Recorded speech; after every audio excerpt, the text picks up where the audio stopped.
বাংলায় সব তোর পড়া মুখস্থ তো? হ্যাঁ। রচনা পারবি? হ্যাঁ। বলতো পশ্চিমবঙ্গ দিয়ে রচনা। এত ইজি রচনা কেউ ধরে? বলছি দাঁড়া। ভারতের একটি রাজ্য হলো পশ্চিমবঙ্গ।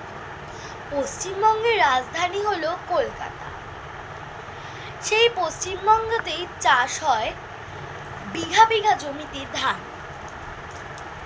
সেই ধান যখন চাষিদের বাড়িতে থাকে, সেগুলোকে কুচি কুচি করে বস্তাগুলো কেটে ইঁদুররা সেই ধানগুলো খায়। তারপর সেই ইঁদুররা থাকে আমাদের সব বাঙালিদের বাড়িতে।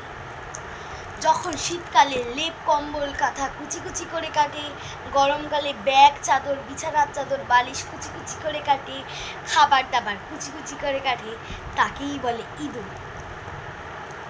আমাদের বাড়িতে আসে, সবার বাড়িতেই আসে।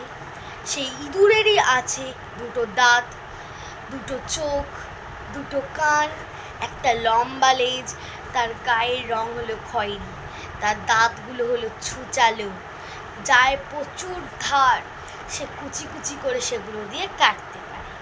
হ্যাঁ রে, তুই কিসের রচনা বলছিস? পশ্চিমবঙ্গ। এটা তো পশ্চিমবঙ্গ মনে হচ্ছে না, এ তো ইঁদুরের রচনা হয়ে গেল। আমি তো পশ্চিমবঙ্গের রচনা বললাম। হ্যাঁ মা দে।